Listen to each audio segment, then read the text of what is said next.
Rhapsodie des réalités, samedi 31 janvier 2026, par notre homme de Dieu, le pasteur Chris Oyakhilome.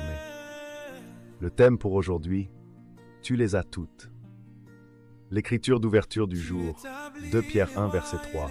Comme sa divine puissance nous a donné tout ce qui contribue à la vie et à la piété, au moyen de la connaissance de celui qui nous a appelés par sa gloire et par sa vertu.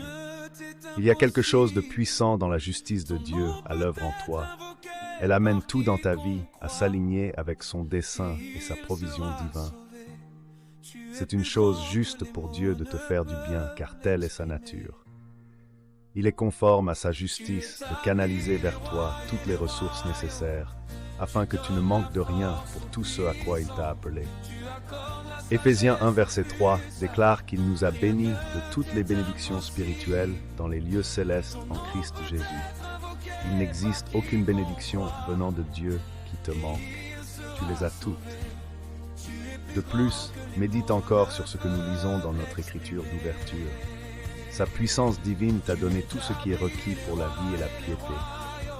Le mot piété fait ici référence à ta vie de consécration, aux choses que Dieu t'a appelé à accomplir, à ta vie en Dieu. Réfléchis donc un instant. De quoi as-tu besoin pour accomplir la vie de piété à laquelle Dieu t'a appelé? C'est disponible, tu l'as déjà. Satan peut suggérer le contraire, mais il est menteur et n'a aucune autorité. Déclare plutôt, je marche par la foi dans la parole de Dieu. J'ai ce que Dieu dit que j'ai. L'Éternel est mon berger, je ne manquerai de rien.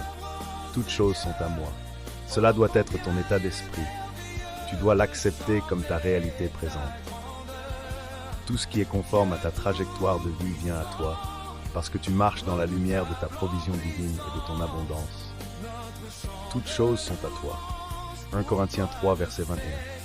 Corinthiens 9, verset 8 dit « Dieu a le pouvoir de vous combler de toute grâce, toute faveur et toute bénédiction terrestre, afin que, possédant toujours en toutes choses de quoi satisfaire à tous vos besoins, vous ayez encore en abondance pour toute bonne œuvre et toute action charitable. » Et il l'a fait. Béni soit Dieu. Approchons-nous de Dieu dans la prière. Cher Père, je te remercie de m'avoir accordé toutes choses qui contribuent à la vie et à la piété. Je vis dans une abondance absolue, marchant dans mon héritage en Christ. Je ne manque de rien car tu as fait abonder toute grâce envers moi, et je suis richement pourvu pour toute bonne œuvre. Je marche dans la lumière de ta provision, accomplissant ton dessein avec joie et excellence, au nom de Jésus. Amen. À cet instant, j'adresse une invitation à toute personne qui n'a pas encore confessé Jésus-Christ comme Seigneur et Sauveur, à répéter cette prière de salut. Ô Seigneur Dieu, je crois de tout mon cœur en Jésus-Christ, le Fils du Dieu vivant. Je crois qu'il est mort pour moi et que Dieu l'a ressuscité d'entre les morts. Je crois qu'il est vivant aujourd'hui. Je confesse de ma bouche que Jésus-Christ est le Seigneur de ma vie dès ce jour. Par lui et en son nom, j'ai la vie éternelle. Je suis né de nouveau. Merci Seigneur d'avoir sauvé mon âme.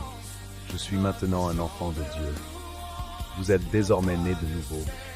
Vous avez été délivré du royaume des ténèbres et introduit dans le royaume de la lumière. Je vous encourage à rejoindre une église locale et à participer aux études bibliques afin de grandir dans la foi.